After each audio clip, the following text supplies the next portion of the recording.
Good morning, everyone. Thank you for joining our EDC Coffee Chat.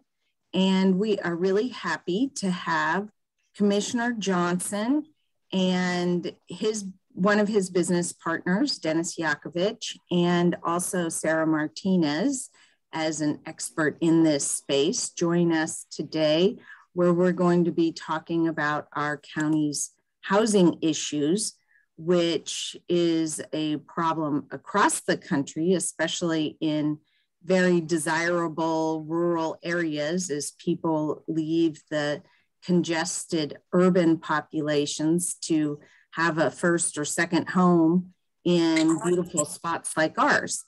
So just a few administrative items that we always do. Please put yourself on mute if you're not one of the presenters. And if you have a question, you can go ahead and raise your hand. That's available under the reactions button at the bottom of your screen, or alternatively, you can put your question in the chat. And when you do that, when there's a natural pause in the conversation, I'll go ahead and ask you to ask your question. Unless you prefer I do it, I'll be happy to. But we like to have it be fairly interactive so you don't just hear my voice. And so with that, I really, once again, want to thank these experts that work so selflessly to try to improve the quality of life for people in Clallam County. So thank you for all you do. And also thank you for joining us this morning. So Randy. Yes. First of all, thank you very much. The experts are Dennis and Sarah so let me clarify that before we even begin, because they actually are out building real houses for real people all the time. And I asked Dennis to come on in particular because he can address particulars such as how much things have increased in costs since we began, or the difficulty finding, specialists, be a carpenter or whomever. And again, Sarah's one who's actually in the process of building those self-help kind of build homes, and has 6 of those, and she certainly can relate to all those same issues that Dennis has. And again, they're both in the market right now, doing things that matter. Before we begin, though, I thought I'd like to just spend a second, because I'm probably older than most people on this call, about some background. And then I'll go from there and cover homelessness quickly and some of the things that we're doing there as a county. And then I would like to, just as a brief overview, and I just mean brief, talk a little bit about the state of the nation's housing, which came from Harvard. So I'll be academic for about 2 minutes, but no more than that. So, that, and then then I'll kick it to Dennis and or Sarah, and we can go forward from there. First of all, is background. My background, I still remember, again, relating to how old I am, I guess, my first house, when I bought it, I paid 8.5% interest. And everyone around this group saying 8.5% interest, my God. I remember at the time, I thought that was fantastic. And why was it fantastic? Inflation was running about 11% a year at that time. And so I said, my real borrowing cost is less than is zero minus, right? So that was in the past. And about 4 years later than that, or after that, I ended up buying a place in Florida. And I remember they bought down my interest rate to 14%. And I can tell you how much housing was taking place then, almost nothing, simply related to interest rates. And interest rates, again, are a driver for housing every place. And then I bring us to our area, Port Angeles, and everyone probably remembers the whole 2006, 7, 8, before the crash took place. And what happened, there were liar loans, as they used to call them. All you had to do was attest to what you made, and boom, you could borrow, and there you went. Oh, not only will we loan you money, but we'll loan you 125% of what you need. Oh, here we go again. And then we all know what happened after that. Of course, Wall Street packaged those as loans, and people invested, and then people didn't get their money back, and on and on. What resulted in our county from that was over 50% of the builders went out of business. 50%. I mean, not surprising. There was no, and I can relate because at the time I was president of another company, and we have had sand and gravel operations over in Snohomish County. All three of the folks that we supplied ended up, how should I say this nicely, getting into our pocket to the tune because their banks froze everything they were doing, froze everything. And so all those other folks that helped supply the building trades business suddenly got stopped. And obviously there were not anything good that happened out of that. What resulted from that were and I don't think Dennis may not like me saying this, but I will. So for 2009, 10, 11, 12, 13, one lost money in the business. I mean, think of that. How many businesses stay around? Back to the reason why we had so many people going out of business. And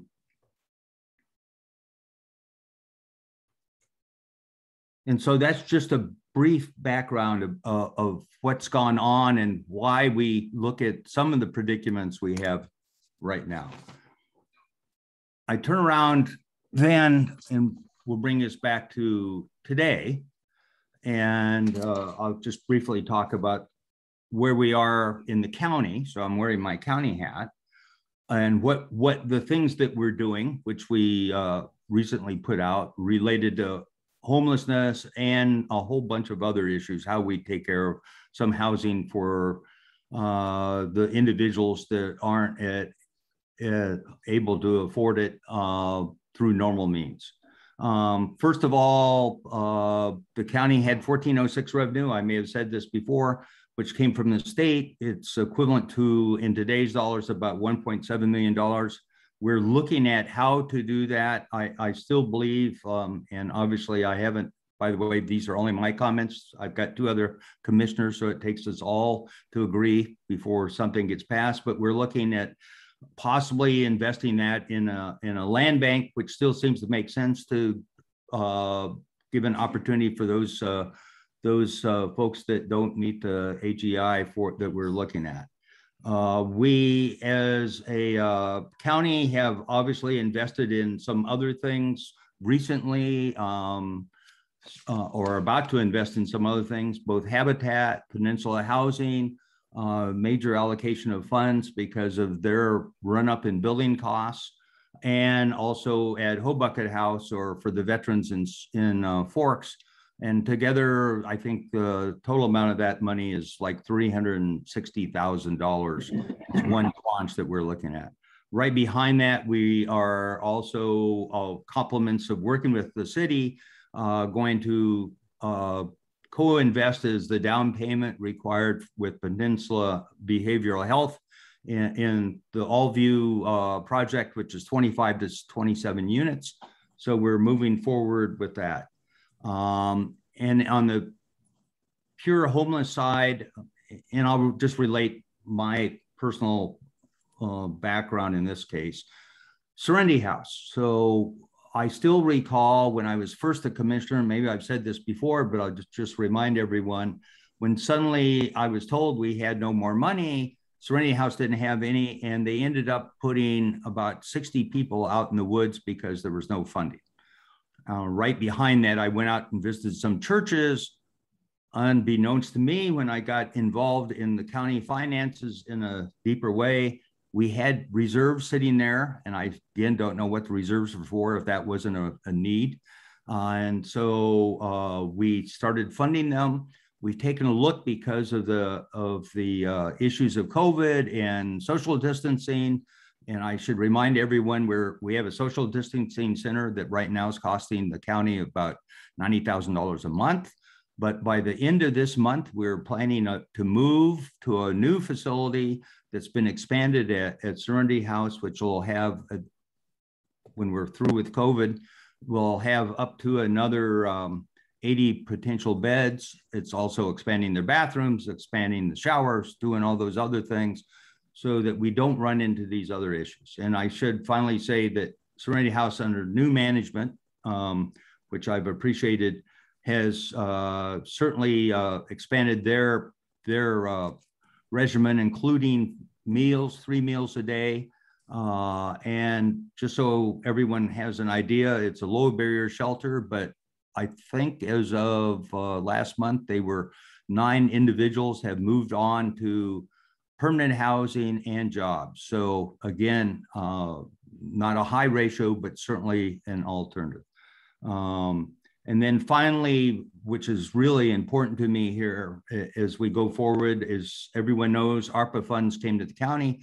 The issue with the county is, of course, allocation of funds. And is that a perfect process? Colleen would know it's not a perfect process, no matter what one does. But and no matter what we do, I seem to get emails telling me that I'm ineffective and don't do anything right. So that's okay. But maybe that's part of the job. But and as we are looking at that, we've instituted a task for lack of a better term, but certainly a consortium of people involved in housing, which includes Sarah Martinez and Annie O'Rourke from her office. Certainly Habitat's included. It's under the auspices of United Way. And very much we're trying to think back to affordable housing and workforce housing, what makes sense before we allocate the final amount of ARPA funds we have. And to me, that's just one very, very important kind of issue, is how do we allocate those funds, particularly in the area of housing. So just so you know, the county we are doing many things, and but you know, nothing ever happens in one day, I should also say. And then finally, is additional background, I just wanted to relate the quick overview, and then there was one really poignant comment at the end that I would like to actually read. And State of the Nation's Housing is always put together by the Harvard Housing Collaborative, and they've been doing that for, I don't know, 40 years or something. And maybe some of you have read it, most people don't. What came out of that? First of all, this year is projected to be the first year since 2007 that single family housing will exceed 1 million housing starts. Home ownership rates are rising. That's because they've been declining for quite a few years. And why are they rising? First of all, millennials, that would not be surprising. Those under 35, and those people over 65. They're both rising on that. In between, they're falling. Don't ask me why, I don't know, but that's just what the data shows. There's a worsening challenge for renters because the cost burden for 20+ million people in our country is well over 30% of income. And that's probably not surprising to many people here. Shifting locations. Used to be everyone thought, oh, we, you know, including millennials, will move downtown. Well, due to the pandemic, people wanting to get outdoors or having more space or all innumerable other reasons, and we're certainly seeing that in our county, instead of being in the major metro areas, people are, where are they located? They're moving out to the suburbs and to places like Clallam County. And I think we all have anecdotes of some of our neighbors that have moved in. Oh, well, I'm a consulting engineer. I used to live in Seattle. I decided I could live here. Why am I there? Boom. And here we have them. That's great. And they pay a lot of money sometimes for their houses. But of course, that creates another issue as we go forward. We have certainly more young and first-time buyers. There are major constraints on residential development due to land use regulations. Certainly Dennis and Sarah can talk about that. The demographic drivers, if we look as we go forward and think about what's going to happen to housing in the future, we're going to continue to have millennials moving into that market. Long term, we normally had about 1 million housing starts related to individual homes and about 400,000 rental units developed every year. They showed no reason that won't continue for at least 4 or 5 more years. However, because of the dearth of and let me just back up there for a second. I should also say we're very unique in that our housing continues to grow, because if I look at Japan, their population's declining. And so, you know, you think about housing starts there, or you look at Europe, and all those have stagnant population levels, whereas we actually have a growing population level, partly fueled by immigration, but certainly also other things. So we will continue to see housing, at least for 4 or 5 years, projected, do fairly well, and then it should drop off after that. And then finally, and I'll just read this from the Harvard study at the very end. It says, perhaps the chief obstacle to housing productions are restrictive land use regulations and complex, time-consuming approval processes that push up costs. And this is kind of about across the nation, not directed towards any individual group. Policymakers at all levels of government, that could be me, must work together to reduce these barriers so that home builders can begin to meet the demand for modestly priced homes in a broad range of communities.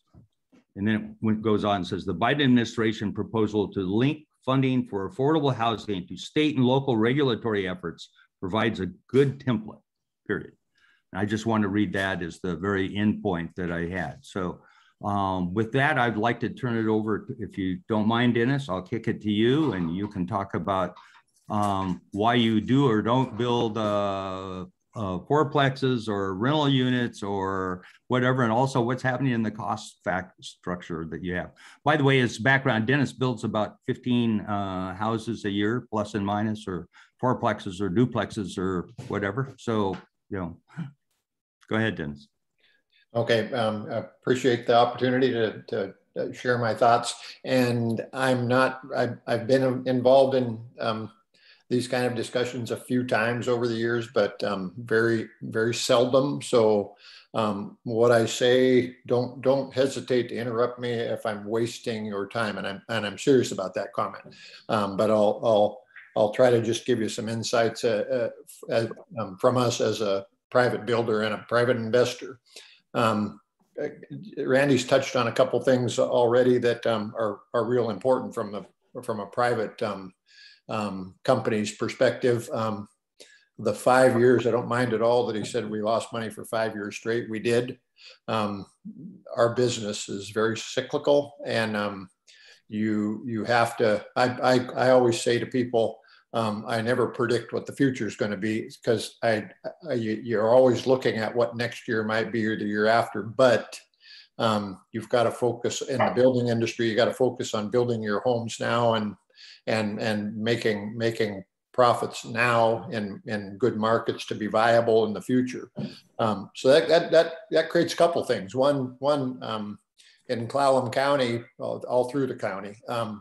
There's a limited number of builders. That includes contractors, electricians, plumbers, drywallers, the whole Marianne. And when single family housing markets are good, you basically won't see the builders, probably everywhere, but definitely in Clallam County, going out and trying to build multifamily, which is a long-term investment back to an investor's ideas about things. We're not going to build multifamily at our own risk in times when the costs of building are as high as they have ever been, and all of a sudden we have a long-term investment that's a 20 or 30 or longer investment, and we've built it at the highest cost point in the 20-year cycle. Doesn't make a lot of sense. So just in a nutshell, that's why on a local basis, you don't see much multifamily being built, definitely by the private industry. Now, when we're in soft markets, we've built some multifamily in the past, and it's typically in soft markets. So that all of a sudden you're doing a couple things there. The cost of construction is probably about as inexpensive as it's going to be in that long cycle. And two, maybe you're not making any money on the residential, on the single family at that point. So if you have the wherewithal to do it, that's when you build the multifamily. But the wherewithal is important, because if you don't have any money, you can't build the multifamily. So Dennis, real quick on that multifamily point. So I understand the need to get your investment back so that you can redeploy that, rather than it being in an apartment building that you probably wouldn't sell for quite some time. But what about condos? What about, instead of it being an apartment building, turn that into a condominium? Yeah, Colleen, as close as, condos have been done locally. They haven't been done for a long time. I think there's a comfort zone with all the build, and there's probably 20 builders between Sequim and the county and Port Angeles that build, 5 or 10 or 15 or 20, maybe up to 30 homes a year. And there's just a comfort zone in this market in building the single family, and there's plenty to do. Touch on workforce. We're at capacity. The county, everybody's working full time. We're still probably most of the contractors and subs have 6, 8, 10 months worth of work in front of them. That can change in a hurry if the markets change. But right now, there's no incentive for anybody to go in and build condos. Now, the closest thing we get to condos is they call them zero lot line duplexes, and those actually are pretty cost effective. They're cheaper to build by 10-12% than a single family, and they have similar values. So Sequim's been doing that for quite some time, and we've done it. We've probably built a couple of dozen of those over the last 6, 7, 8 years, and they actually work out pretty good. So they're cheaper by a bit. They're by no means cheap enough for nobody that has limited income can buy a new home right now, no matter what you do. Now, condos, you guess got to jump through a bunch of hoops to get there. And to be quite honest, maybe some people might be interested in it, but there's a lot more liability in building them now. They changed the state laws on that a couple of years ago. And I think builders our size and most builders in the Clallam County size just wouldn't have the desire. And to be honest, probably I've got a little bit of understanding of them, but I'm not going to spend my time trying to figure out if I'm going to build a condo or not. I think it's that simple. So can somehow can something be done to try to cultivate that? Perhaps, but I don't think individuals in Clallam County, and you could name the 10 or 12 quote biggest builders, and none of us are big, but I don't think any of us have the desire to try to figure out how to do that. And zoning, you start getting into. Randy touched on zoning a little bit. I think it's real hard to find land that if you don't already own it, it's hard to find land at any reasonable cost to be able to try to figure out how to do that. And so the length of, I'm going to kind of spread, or change my thought patterns here. And again, hop in any kind of time you can. Randy touched on the amount of time it takes to get permitting through. Building permits, if you have a lot already and you want to build a home, with architecture, engineering, building permits, time requirements, if we started today, if one of you said today, I want to build a house, you'd probably, if you had some pretty good contacts with the professionals, you could probably have a building. Let me see, it's going to be September next week. You could probably have a building permit by February. So just a building permit, and we're in the process of getting our building permits all the time. So we've kind of got, we're working our way through that month by month all the time. So if we have plans and drawings done to get through one of the jurisdictions, it's 2 months or less. So getting engineering sometime can take months. So all those things just add up to you're trying to make a decision to build something today. You're at least 4 or 5 months out before you can build something. Now that's the best part of the equation. Try to do a subdivision. We started working on a couple. We have probably 5 or 6 pieces of raw land, maybe more than that we're working toward subdividing. We're getting close in Sequim to having one approved. Probably we're hopeful in September.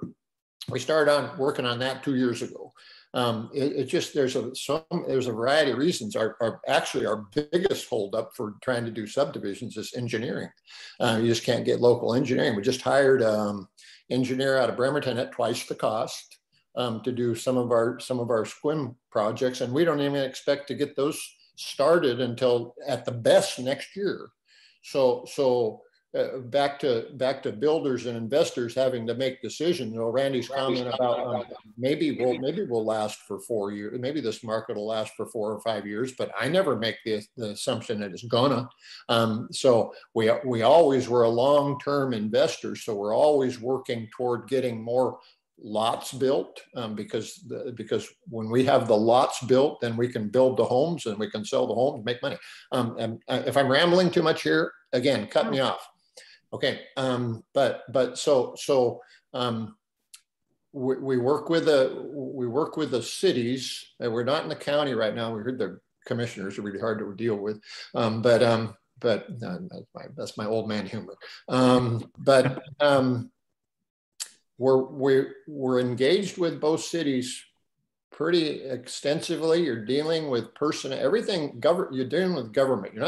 You're dealing with personalities. You're dealing with individuals. So you got to try to figure out how to push to try to make it as a mutual, a good collaboration where you're working together the best you can. But you got to be careful not to say something or do something that pisses them off. As you get older, you probably are more thoughtful about that, but you're more aggressive about trying to get things done. So that said, I'm currently working with the city of Port Angeles very intensely to try to get them to understand what our issues are, and I always try to give them ideas about solutions to situations. And I never say to them that my way is right and your way is wrong. But the reason I'm bringing this up is we need to somehow be engaged with city, county, and both cities and the county all the time. And it can't just be North Point Construction doing it. I'm having some good success with engagement with Port Angeles, because that's where we're operating right now. Sequim, it's more of a long-term thing where we're trying to get subdivisions done.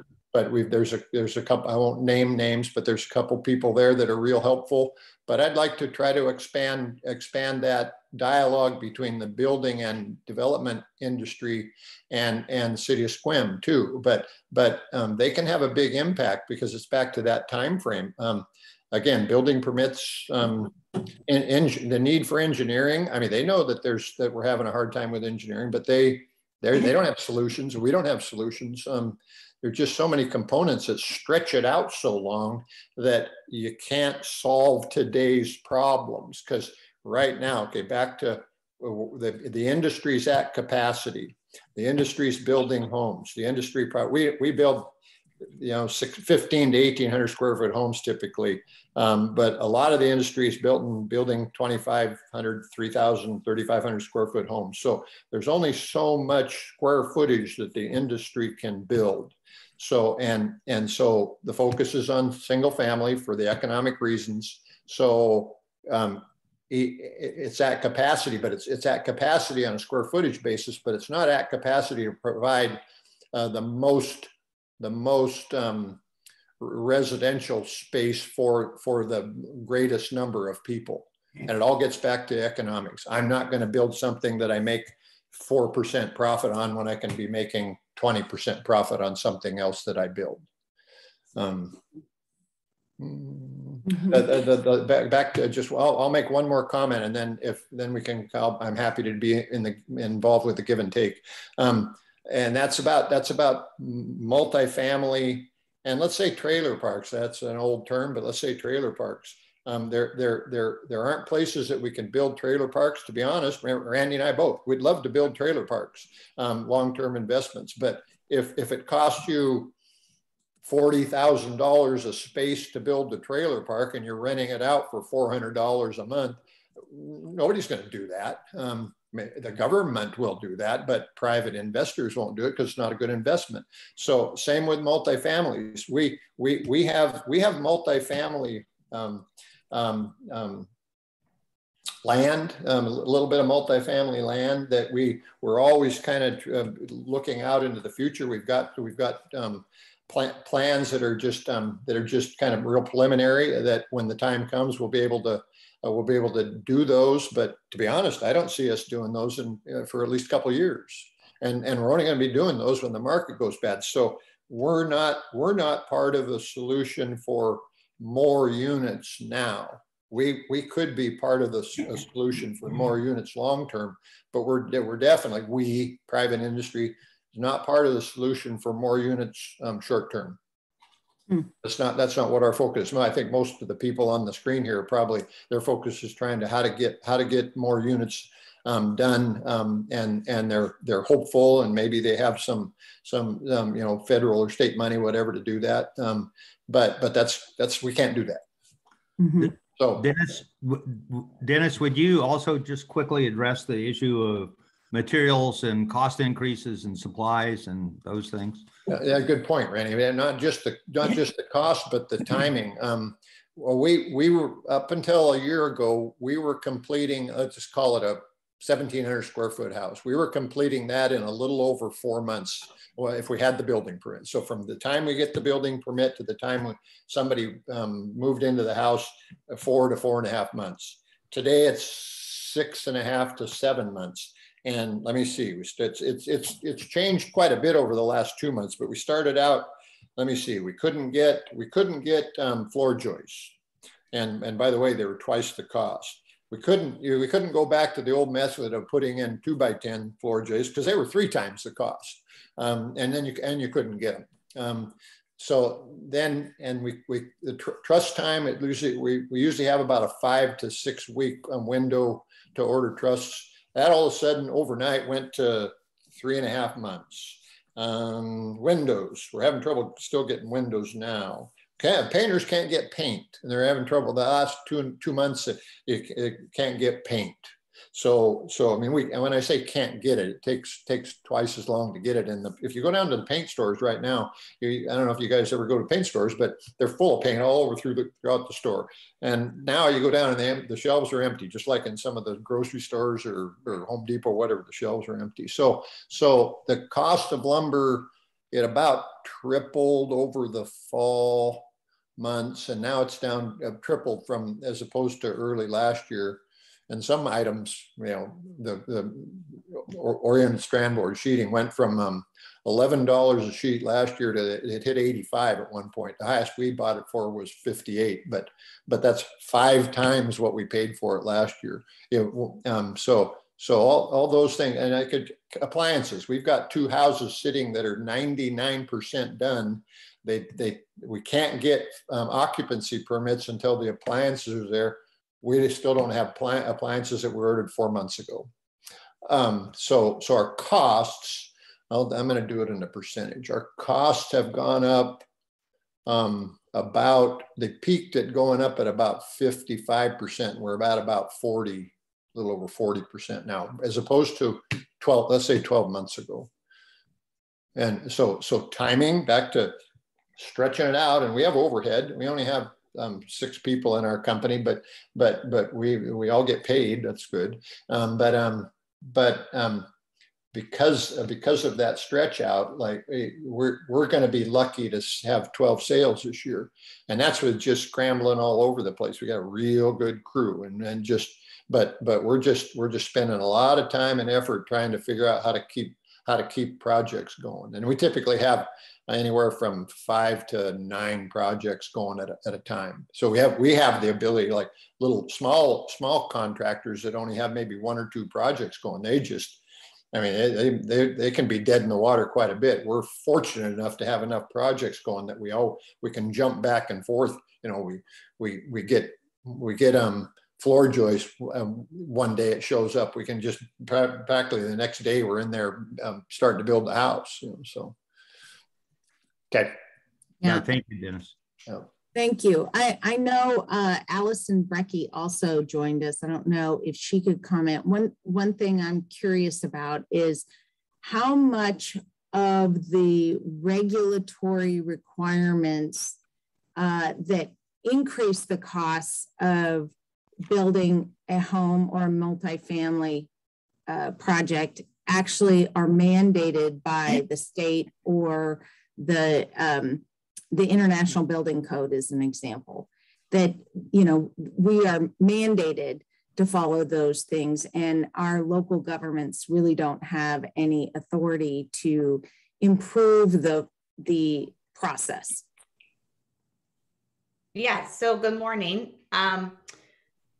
That is definitely correct, Colleen. But I would say actually Port Angeles did do something about it, and we have an emergency order in place that's allowing people to turn in building permit plans that are either vested to the 2015 building codes or 2018. So 2018, for the people who don't speak building code language every day, essentially is bringing on the energy code requirements that Dennis might have touched on. And we definitely saw a big increase in cost. There's also some earthquake requirements that are going to be triggered, which appears to be for our entire region, where a single family household would suddenly be needing an engineer to basically demonstrate they're meeting earthquake requirements.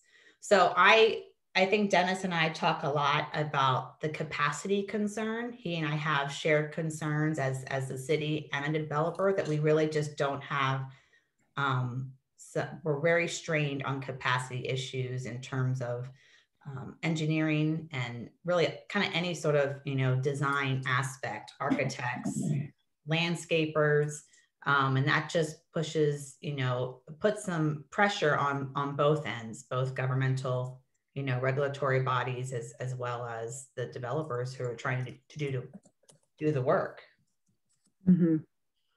Thank you. And of course we have, of course, the great stormwater requirements, the manual that has come down from the state as well, which, was our reality in 2017. And we continue to work through the realities of that manual. That's a requirement from the state of Washington. How much does that typically increase the costs of building the stormwater requirements? I have some numbers there, but I would love to hear Dennis's thought. Depends on how big the house is.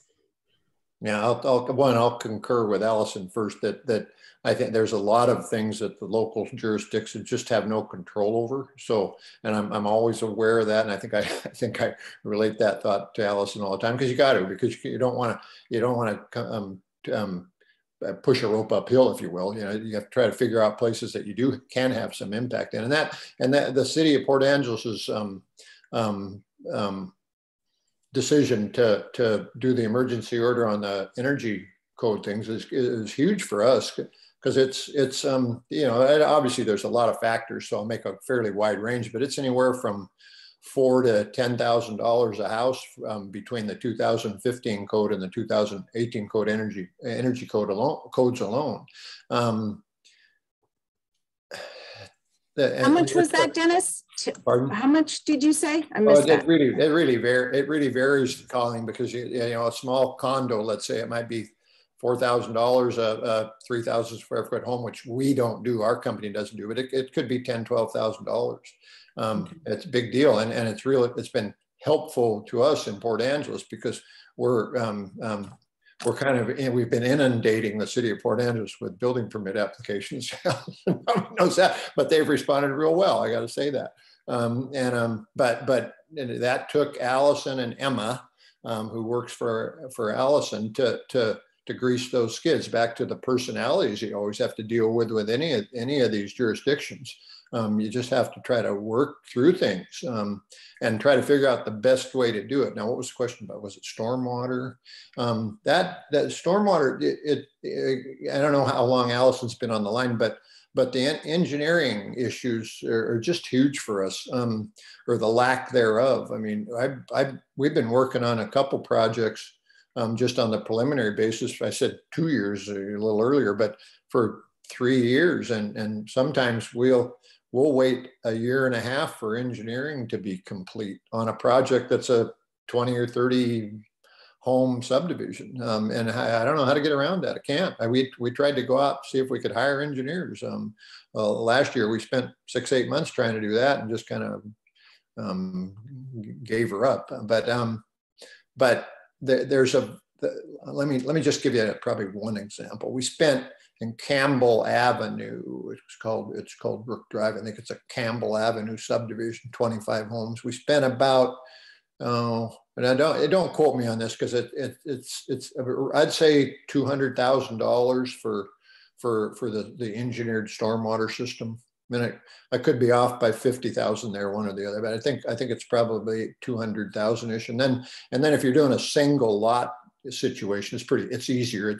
But to begin with, if you're not a lot owner that's willing to take on the time to try to figure out the application process, it costs $1,500 to $2,000 for an engineer just to do your engineering for the stormwater requirements for a single lot, and then good luck at getting them to do it in 6 or 8 months. And so you could easily spend anywhere 5,000 or 6,000 or more on a single lot with for stormwater engineering and putting a system in place. So, Dennis, can you compare the costs of building, say, an 1,800 square foot home in the county versus the city of Sequim versus the city of Port Angeles and Forks? I know Port Angeles has the requirements of stormwater that I don't believe the county or the Forks or the city of Sequim have, but then as I understand it, the city of Sequim's fees are much higher. Yeah. Can you generally characterize that? Yeah, I can, but it's real hard for me to say. It's hard to make a one-to-one comparison to begin with. In the county, you've got to put a septic system in. 20 years ago, you could put in a conventional septic system for $6,000. Today, I think the best you're going to do in the county is probably $20,000 for a system. And you're typically on acreage. You typically have higher value homes. Sequim's market is typically historically same home Sequim, same home Port Angeles, $100,000 difference. That's narrowed a little bit, but it's still probably a $50,000, $60,000, $70,000 difference for the size of home that we look at. So permit costs in Sequim are they're $25,000 and $23,000 to $25,000 a home. Problem with that is good luck at trying to build a smaller, lower cost home in Sequim. You just don't do it because it increases the percentage of the percentage of your cost for the permit goes up dramatically if you're trying to build a small, inexpensive home. Port Angeles, Allison, correct me if I'm wrong, but I think it's about 9,000, I'd say on average, with everything kind of included. And I know there's issues there, but every time you increase costs, it's just one component of a cost. We don't look at individual things. I mean, we look at them from the standpoint, can we do anything about them? But for us to make a decision on whether we're going to build or not, it's the total cost that matters. And then it's the total value of what we're building. Hence, we're not focusing at all on multifamily now. Mm-hmm. So we also have Audrey Grafstrom on, and I know I'm just calling on her and everyone without any notice, but this is, you know, kind of a give and take. Audrey, can you generally share with us, she's from the city of Forks, generally share with us the amount that the city of Forks charges overall for a building permit? If the city of PA's is about 9,000, what is the city of Forks relative That's for to services and everything, Colleen, by the way, services and everything. Hi, Colleen. Yes, I haven't been fully listening this morning. I'm multitasking. So you're asking the average building permit cost for a single family residence? Yeah. Okay. In the city limits? Give me a minute and I can just look at some of my charts and I'll come back to you on that. Or you could just put it in the chat. Okay, I'll do That'd that. be of value. I'm going to put in the chat too a entity that a bunch of government leaders and met with in, gosh, I think it was 2018 now, but it's Sound West Group out of Bremerton. If people know them, I'll put their link in the chat. But they have about 500 million under management right now. And I have tried to get them to, you know, do a multifamily project. That's the biggest thing that they do in Bremerton and in Seattle. And one of the things, you know, and they like to do big projects. And one of their principals grew up in the Sequim area, Mike Brown. And so, you know, they've had an interest in building in Clallam County. And one of the things that they've mentioned is that if there's a zone that requires commercial underneath residential, that just absolutely doesn't work.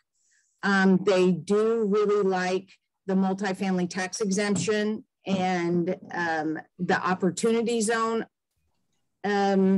elements that we have. And so those two structures you can do in the city of Port Angeles. And yet then, so I thought, you know, maybe they would do something in the city limits of Port Angeles. But what they do also is they look at the different sites where they could build, and they are comparing them. So they look at what has the best opportunity for them relative to another. And they want to be able to increase the rent rates over time, you know, by CPI or whatever that is. And so they look at the median wage of a community. And if it's not, you know, relative to the other options, if it doesn't look good, then they choose another site. And so that has been the reason why they have passed on different multifamily opportunities where they could come in and develop it, and they have their own team, and you know, they're all vertically integrated. They hold on to the properties, they manage it themselves, et cetera. So that's just, so I mean, that comes down to them. We need to work on upward economic mobility of for our economy, for our citizens, and we got to build out our middle class more. But then there's the, okay, well, what about the housing? So it's kind of a chicken and egg issue. Anyway, so it is 8:50 and I'm going to have to go to another meeting. So Peggy is going to take this over. So we've got a lot of folks on the line that have a tremendous amount of experience in this space. And I see, Jim, you have a question. Do you want to go ahead and ask it? Yeah, it's just kind of a rhetorical question. And Dennis, I really appreciate your survey of the world here, or tour of the horizon from a builder's perspective. It's more of a rhetorical question I just put in the chat block for the legislature, and particularly the State Building Code Council.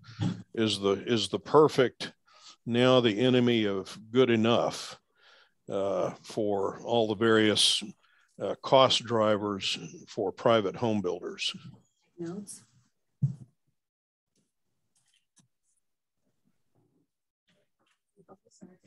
Oh.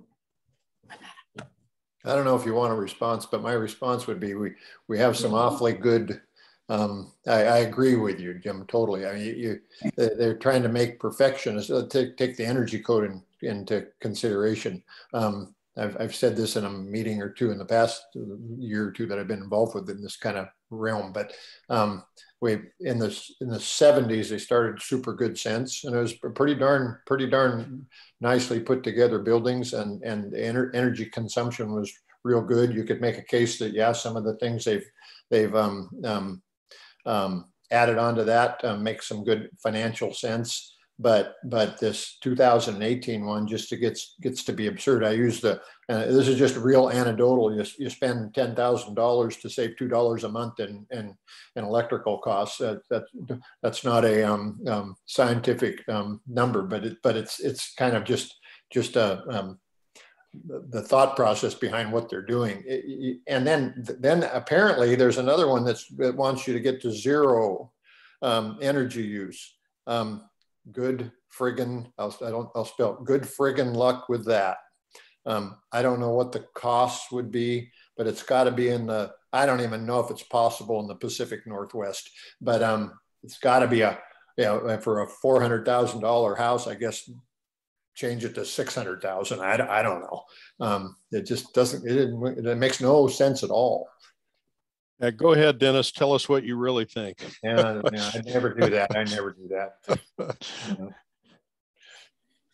Yeah, and Jim, I'll just also respond. I've made the pitch before with our legislators, and as you know, every year we try to sit down with them before about the real cost. I mean, the first set of costs added, I don't know, $12,000 or $14,000, and then last another equal amount.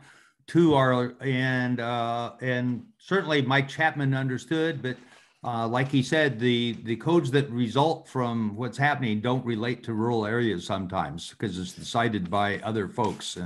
And so how we get our input into the legislature, I don't know. But certainly they're aware of it, and we've made that pitch more than once for all the builders here.